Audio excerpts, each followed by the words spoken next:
Hi, my name's Ollie, and in this Politics Explained video, I'm going to go through everything you need to know about pressure groups, think tanks, lobbyists, and corporations for A-level politics. So that's not just all the knowledge you need to know with some key examples, but also key points of analysis and the key questions you could get asked in the exam so that you can properly revise for your final exam.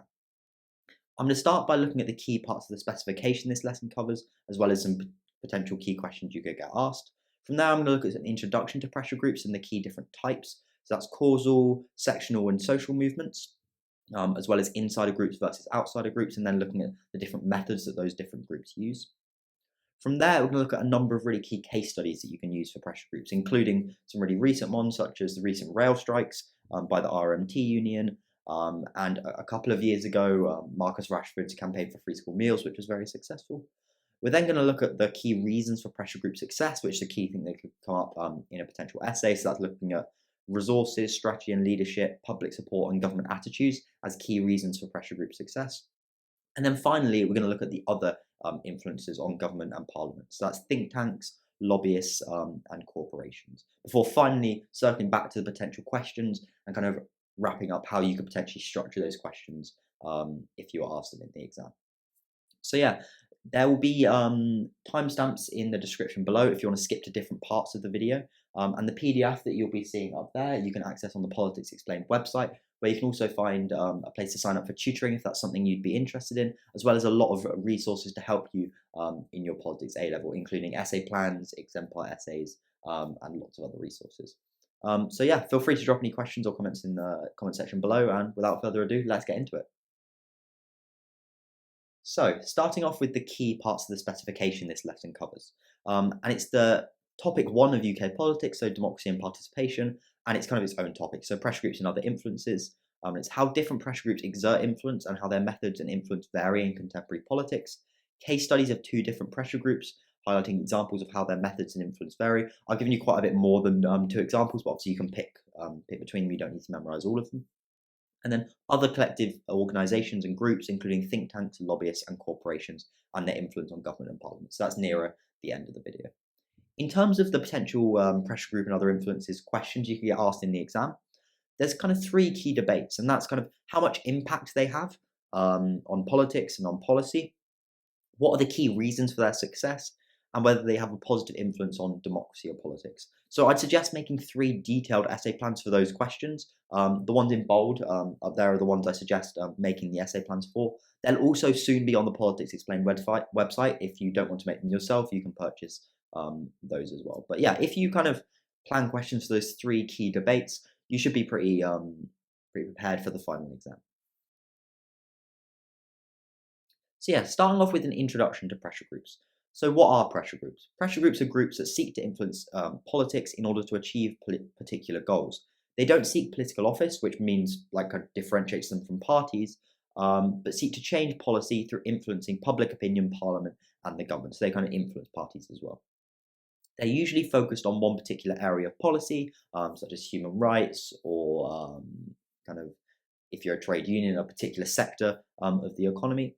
And they're crucial to a pluralist democracy in which many different groups and sections of the population hold power and can influence politics. So if you get a question about plural democracy, pressure groups is a really key part of that, a key topic that you can use in answering that question. Why do people join pressure groups? So pressure groups are often funded by a membership, which feels as if they would benefit from the activities of the pressure group. So really key public involvement. This can be because they feel strongly about a particular political cause and want to get involved in causing change. But it can also be because they have something to gain from joining the pressure group, such as the legal representation and job protection that comes from unions. So unions are a really key example of pressure groups. There are lots of different types of pressure groups, and you kind of split these up into 2 different ways. So the first way in which you can split them up is into causal, sectional, and social movements. And the second way is into insider and outsider pressure groups. So all 3 of these, so causal, sectional, and social movements, can be either insider or outsider groups. And obviously, insider and outsider groups can be these other groups as well. So it's not like you have 5 different types and you can only be one of them. You kind of one of these 3, and then within those you can be an insider group or an outsider group as well. So, causal and proportional groups are focused on achieving a particular goal or drawing attention to a particular issue, with membership usually open to anyone who sympathises with the cause. So really focus on a particular cause or promoting a particular goal. So Greenpeace, for example, promotes awareness over environmental concerns and tries to influence the government to adopt green causes, especially in relation to climate change. Many causal groups are also often charities, such as Oxfam. So you can be a charity and also a pressure group to try and influence politics. A special category of causal groups is one that stands up for a group in society without a voice and can be membered by anyone. So, for example, most members of homelessness pressure groups aren't homeless but sympathise with their cause. And moving on to sectional interest groups. So they're groups that promote the interests of a particular group in society. So trade unions are the key example of this.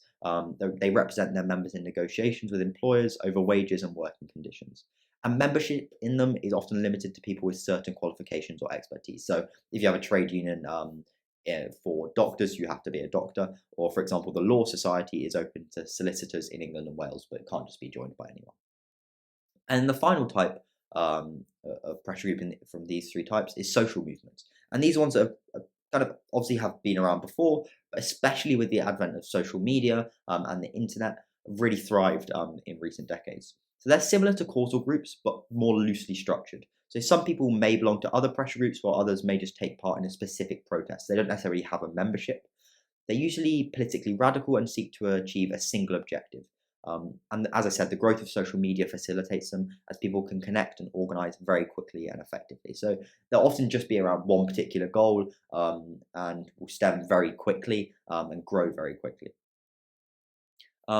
The major anti-Iraq war protests in 2003, which were arranged by the Stop the War Coalition, which is a causal group, included, for example, an estimated 750,000 demonstrators.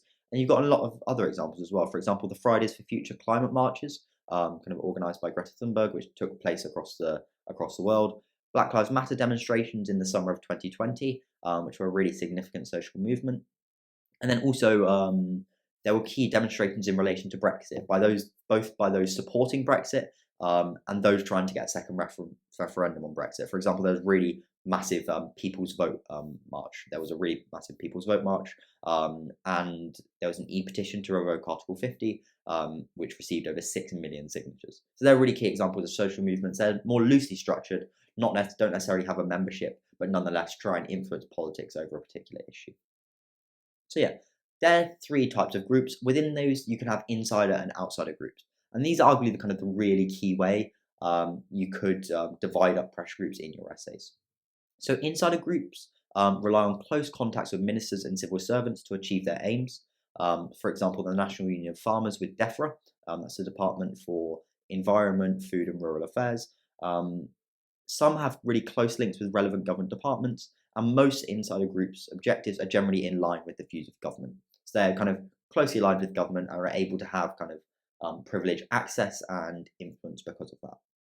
Some are low profile and rely on discreet behind-the-scenes contacts rather than seeking publicity, so that's really lobbying as a key method there. Others are more high profile and combine that lobbying with the use of media to make their case. They're very dependent on their contacts within and the political leanings of the government of the day. So if the government changes, they can very quickly change from being an insider group to an outsider group. I'll give an example of that in a minute. So that's insider groups. On the other hand, you have outsider groups. So outsider groups are pressure groups that are not consulted by the government. So their objectives are often quite far from the political mainstream and radical. For example, animal rights protesters who try to intimidate animal testing laboratories into seizing their work. And because of that, the government is unlikely to talk to them. So they're not all radical, they're just not aligned with the government and try to get the government to change policy from the outside rather than being already broadly aligned with the government and therefore being able to lobby from the inside.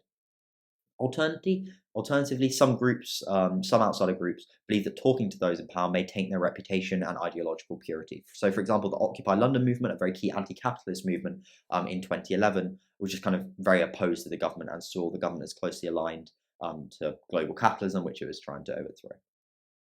Recent examples of outsider movements include Just Stop Oil, which have held various destructive public demonstrations, and the National Union of Rail, Maritime and Transport Workers, which have held kind of really key strikes in relation to the railways to demand increases in pay. So for both of those and some others, I've got those examples in a bit more detail later on. And the key point is groups can switch between insider and outsider status according to changing political circumstances and the political leanings of the party in power. A key example of that was in relation to Thatcher. So before Thatcher came in, the trade unions were an insider group. They had really key privilege access and influence in the post-war era, kind of insider lobbying with government. Thatcher came in and really tried to tackle the power of the unions, and they were deliberately excluded from the corridors of power and made the enemy of the people, and therefore very quickly became an outsider group and really focused on outsider methods. Obviously, they were still using some outsider methods before, and kind of it's not a clear insider versus outsider group. You can kind of use methods from each and at the same be both at the same time somewhat. Be somewhat insider group as outside on some issues as well.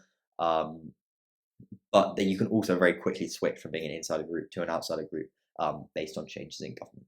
So, though we've already kind of slightly covered this, we're now going to look at the methods of insider groups and outsider groups. So, insider groups tend to lobby the government or parliamentarians and negotiate quietly behind the scenes using their private contacts in Whitehall. They may also be given the opportunity to give their views and special advice or draft legislation themselves. For example, the National Farmers Union is able to give Conservative governments specialised knowledge in return for influence over policy. Insider pressure groups also lobby MPs, so it's not just the government, by briefing them on issues of concern or giving evidence to select committees. For example, lawyers acting for liberty have done this in order to put their views across on counter-terrorism policies that they believe affect people's civil liberties. Outsider groups can also do this, though, in terms of giving evidence to select committees, but insider groups do it quite a bit. Outsider pressure groups typically use a lot less discreet methods to gain publicity and to try and have influence over politics, and therefore draw attention to their concerns and gain public and political support. So it's really about gaining publicity and gaining public support for outsider groups.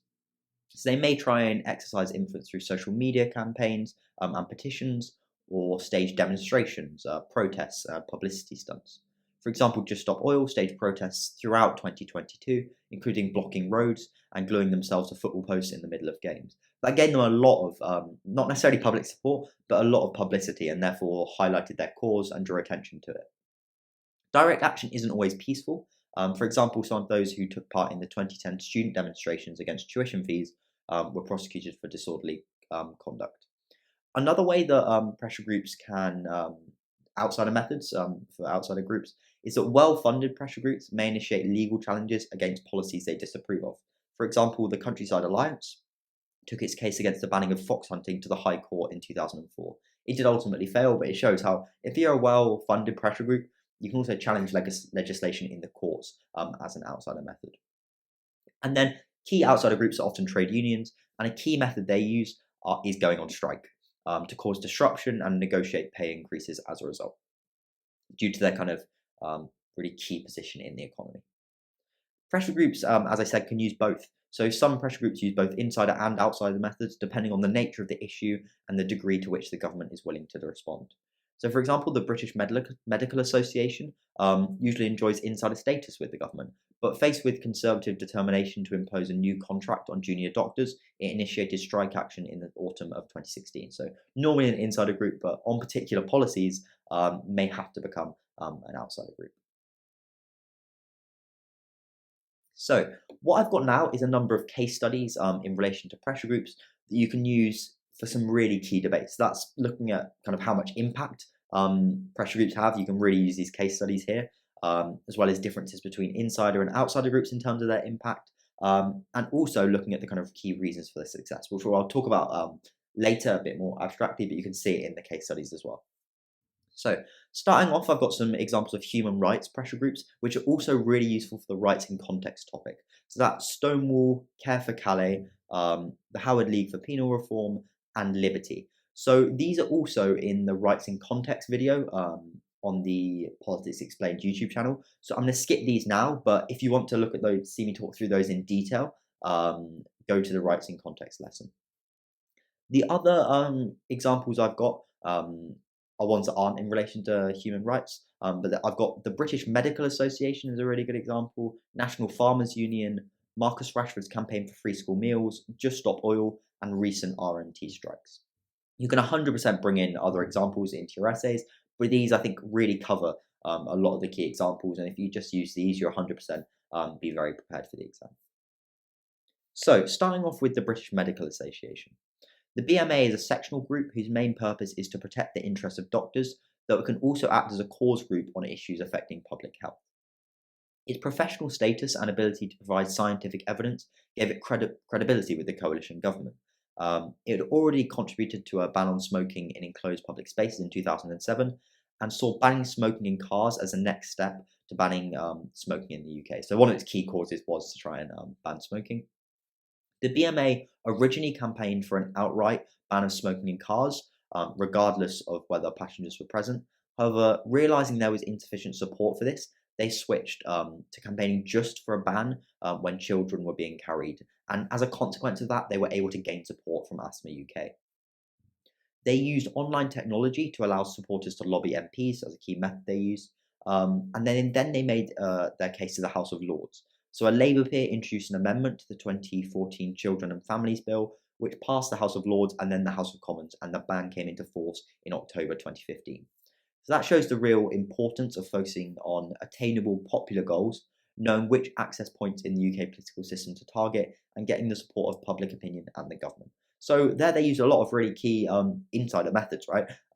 Lobbying the House of Lords, knowing which access points to target, but nonetheless, public support and well, obviously crucially government support in relation to those insider methods, but public support was also useful. The next example I've got is the National Farmers Union, and that's an insider sectional pressure group, which has close contacts and has had a lot of lobbying success with the DEFRA department, especially as it's able to provide the department with specific expertise and advice.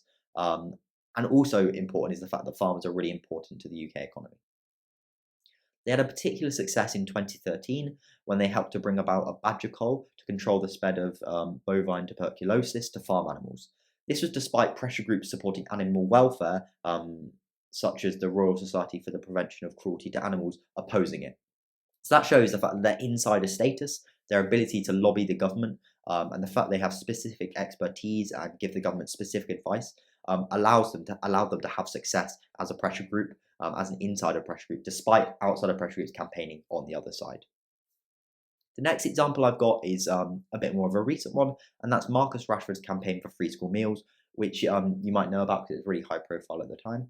So, footballer Marcus Rashford has been the figurehead of a number of successful outsider pressure group campaigns in relation to child poverty, despite being really young. In the summer of 2020, Rashford teamed up with FareShare and put significant public pressure on the UK government to reverse its decision to not extend free school meals to children during the summer holidays. Through open letters, e-petitions, and his social media accounts, which generated a social movement and major public support. So that really shows some really key outsider methods.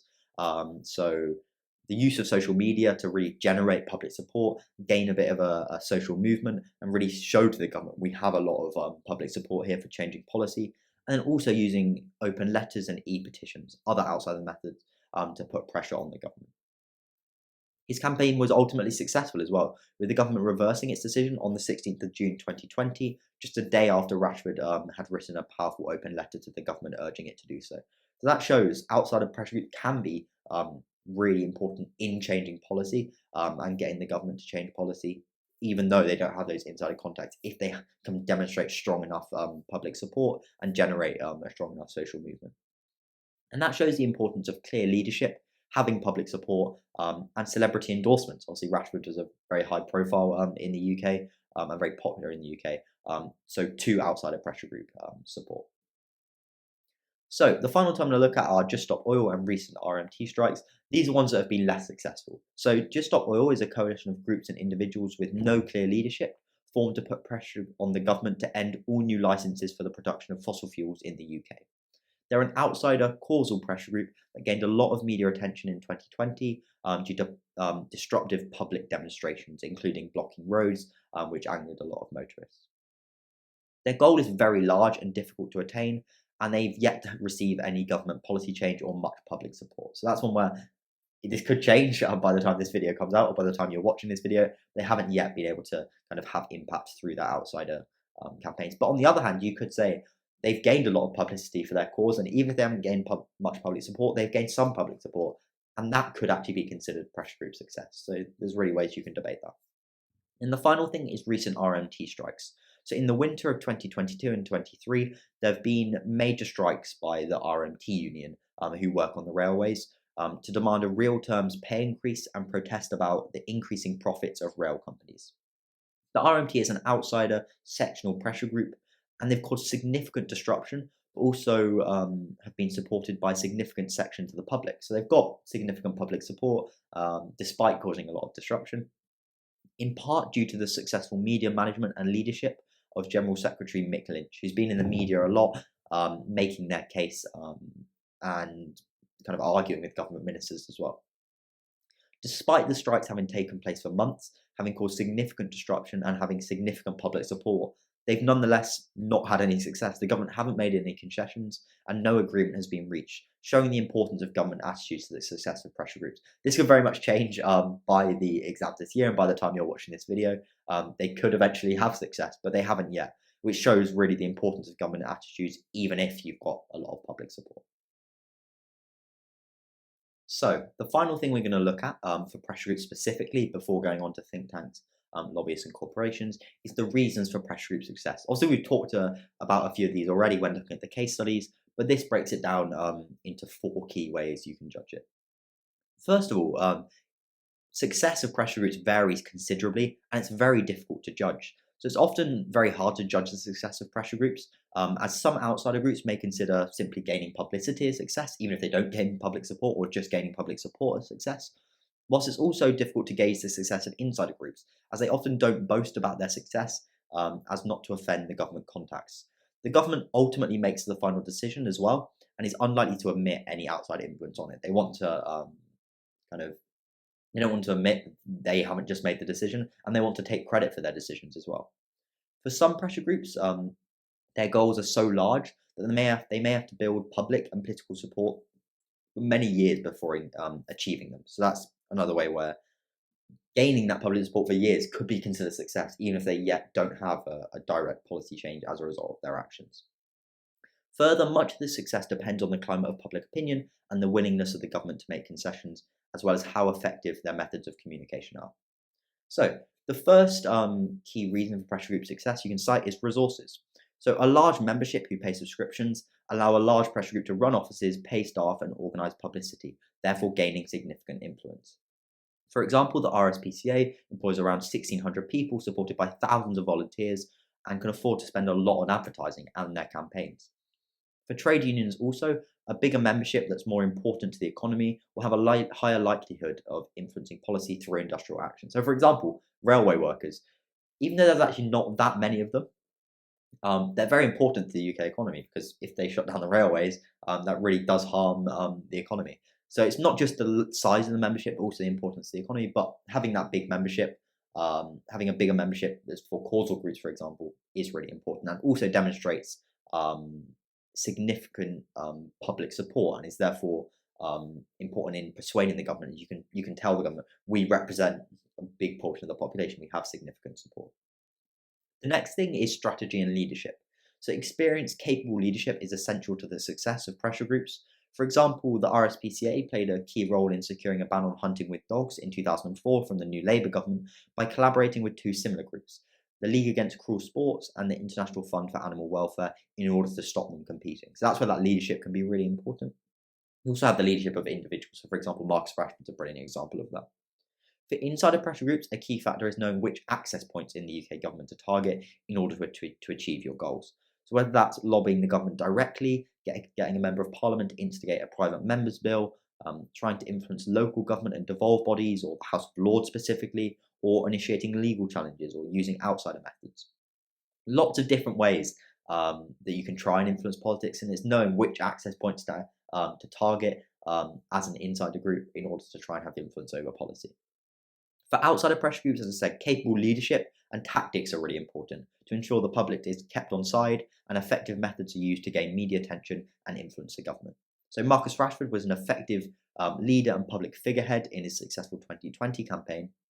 And you can contrast that with Just Stop Oil, which have lacked an effective strategy or leader, and kind of have a bit of a bigger goal as well, kind of having a really achievable kind of settled goal is quite important to the success of pressure groups as well.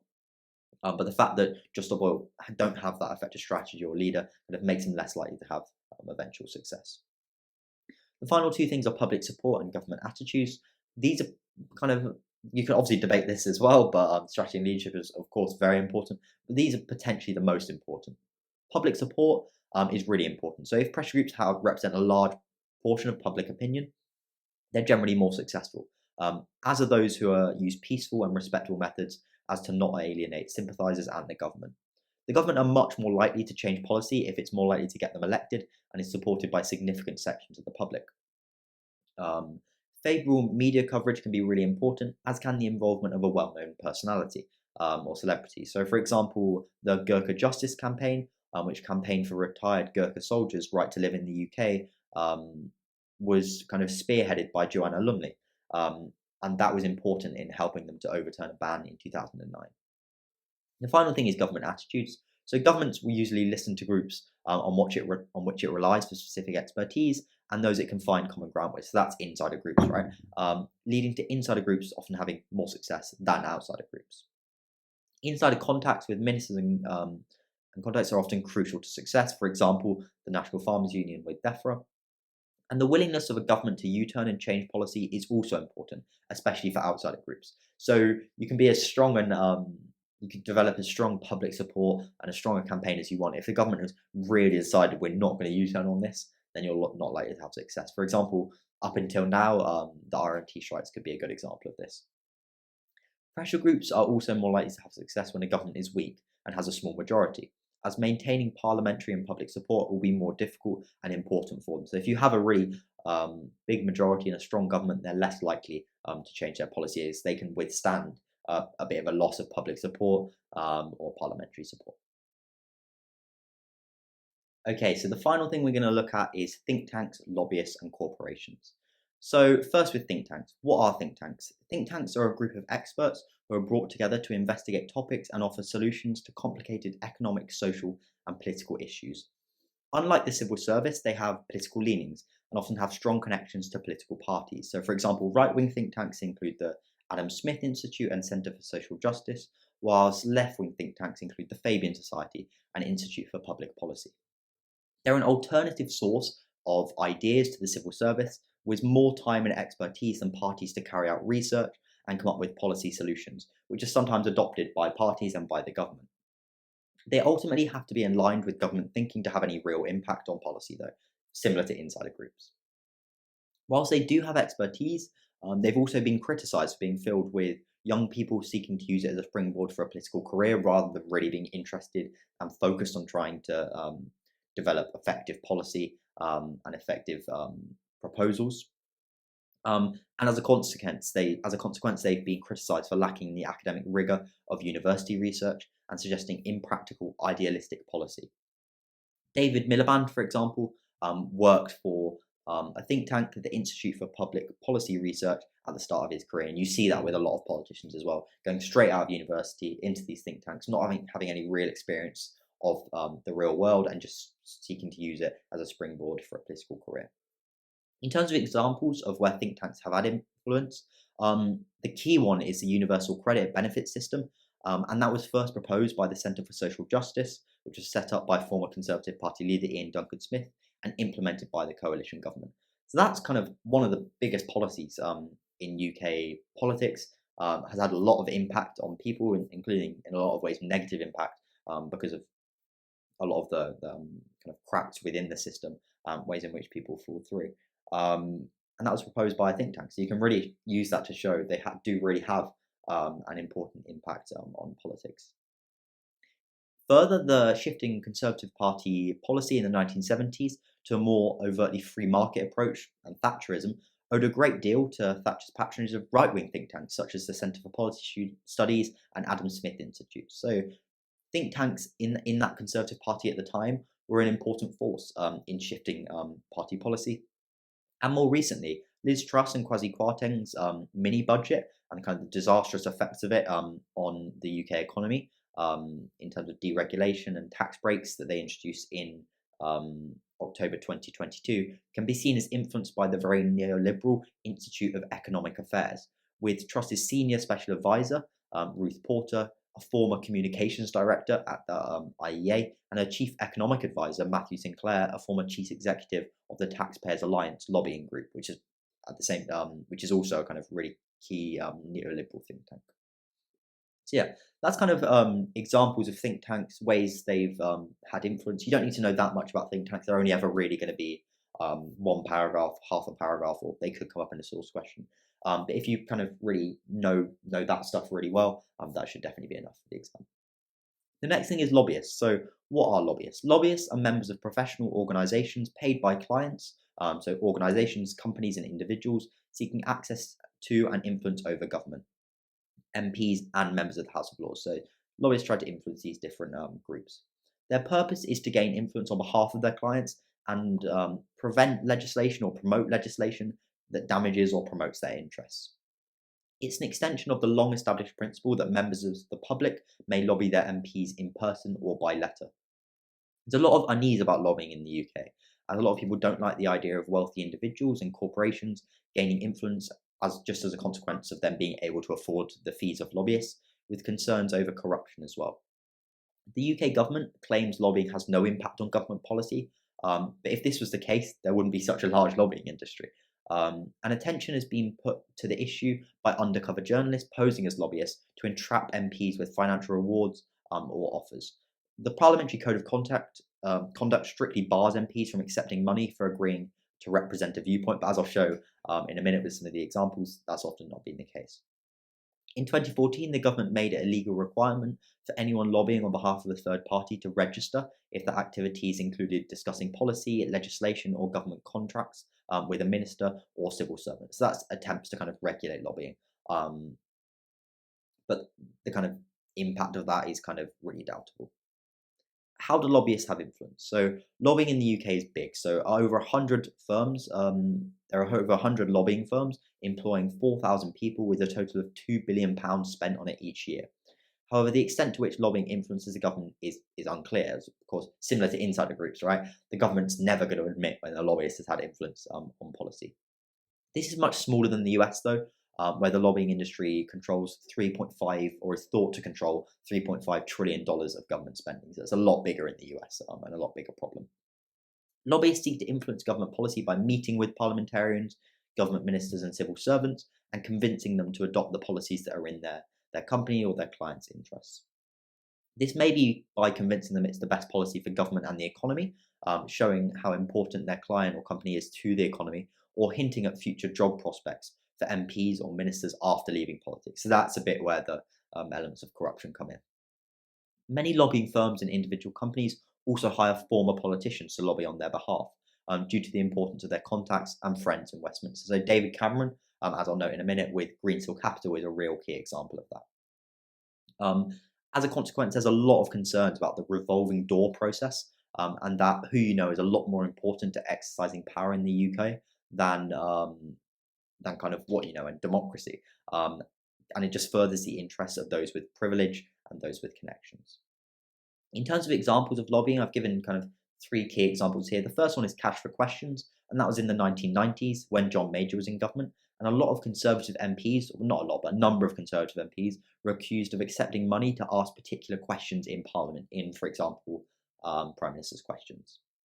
The Guardian, for example, reported that Neil Hamilton MP accepted £2,000 through a lobbyist for asking questions on behalf of the owner of Harrods.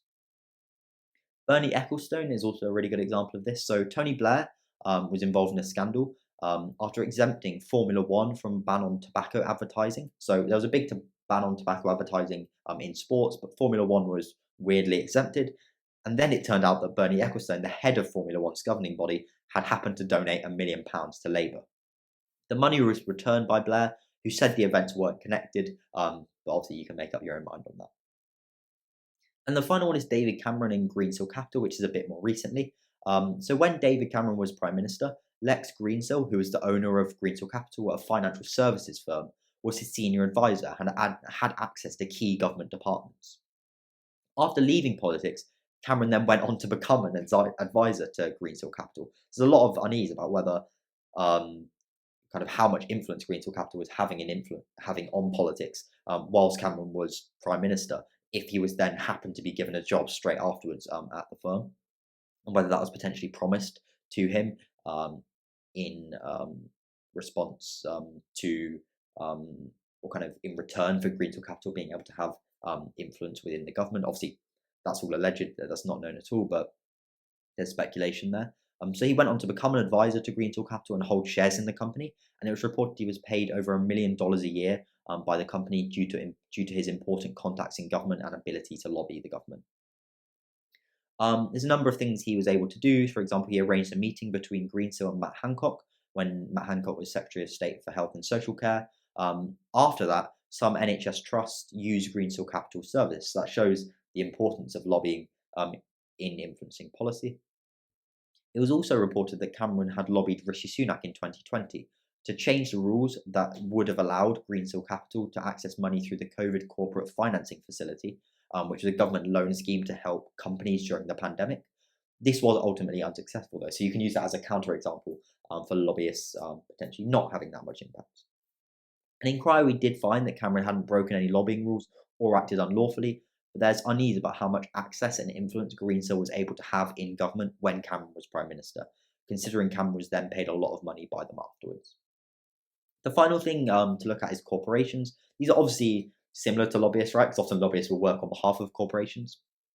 But they can have significant influence on the government due to their importance to the UK economy and importance to the jobs of a lot of people in the UK population. The government may ask them for advice to see how new policies may affect their industry, whilst corporations will lobby the government to ensure policy helps their business, especially if they're threatened by foreign competition. One of the ways they can do this is threatening relocation to other countries, and therefore taking jobs and economic activity out of the UK, which the government, of course, wouldn't want. And this can also force the government to bail out corporations in financial trouble. COVID is a really key example of this, right? So in 2020, during COVID, £7.5 billion in loans was given out by the Bank of England to help corporations and companies struggling as a result of lockdowns. And that was the COVID corporate financing facility. In the UK, corporations aren't allowed to campaign for candidates or parties during elections, but they did and were allowed to campaign during the Brexit referendum, with most corporations campaigning on the side of Remain, as they believed it would be economically beneficial to stay in the EU. Corporations' interests are also represented by pressure groups, especially the CBI, the Confederation of British Industry, which lobbies the government on behalf of corporations as a whole. So yeah, that's everything in terms of content. What I'm going to finally look at is going back to some of the key questions you could get asked and potentially looking at how you could structure them. These I do have essay plans for these on the Politics Explained website if you want to just purchase them, but making them yourself could also be really useful. So for the first one, evaluate the view that think tanks, lobbyists and pressure groups have little impact on government decisions. So in terms of structuring that one, so the key arguments that they have a lot of impact, they don't have a lot of impact, right? So for and against arguments for particular groups could be really useful to answering that potentially, and the case studies are going to be really important to answering that. So you could do a paragraph on insider groups, paragraph on outsider groups, and then a paragraph on lobbyists and think tanks. You could do a bigger paragraph on pressure groups and then lobbyists and think tanks as separate paragraphs. It's up to you. I'd say maybe the insider then outsider is a useful way to split it up, because a lot of the content is focused on pressure groups, right, rather than the other groups, and they kind of have varying impact if you're an insider group compared to being an outsider group. So it's quite useful to compare those as well, and that could also be useful to prepare for a potential question that just compares insider and outsider pressure groups. If you make that essay plan for a revision, then you'll be pretty prepared if one just on pressure groups comes up. Evaluate the argument that government attitudes are the most important factor determining the success of pressure groups. So in my essay plan for this one, which will soon be on the Politics Explained website, I did government attitudes as one paragraph with kind of for and against within it, and kind of insider groups are kind of key to that, right? So if you're arguing for government attitudes, you're arguing that insider groups have a bit more influence than outsider groups. Second one was public opinion and the ability to generate mass support, which is also very important. And I included resources in that somewhat because the greater public support you have, the kind of greater resources you have if you're able to have a large membership. And the final one I did for that is strategy and leadership. So that's one way you can structure it in terms of those 3 for and against paragraphs. But you can very much structure all of these in a different way if you think of something better or think of something different. And the final one is evaluate the view that actions of lobbyists, pressure groups, and corporations enhance democracy in the UK. That's another one where you could split it up into different groups. You could do lobbyists and corporations as one paragraph, and then insider pressure groups and outsider pressure groups as different paragraphs with for and against for that as well. Or, as with all of these, you could arrange it based on arguments if you think of something differently. So, 3 arguments for the ways in which they're positive, 3 arguments for the ways in which they're negative, and or kind of counterpoints to that. So yeah, that just hopefully gives you some idea of how you could potentially structure your answers and prepare for the exam. Making those 3 essay plans, really detailed essay plans, and then revising and memorizing and revising from those essay plans, and then practicing translating those broader essay plans into potential other questions you could get is a really good way to revise. Obviously, there's different ways to revise. You could memorize a lot of the content as well. But yeah, hopefully that gives you a bit of an idea. And that's everything. Feel free to drop any questions or comments in the comment section below if there's anything I could help with. And as I said, go to the Politics Explained website if you're interested in signing up for any tutoring. I'm going to soon be doing group classes and some webinars on there as well as there's a lot of resources, including these everything you need to know guides for the whole of the UK politics topic, and soon be UK government and all the other topics as well as key essay plans you can purchase if that's something you're interested in. So yeah, thank you very much.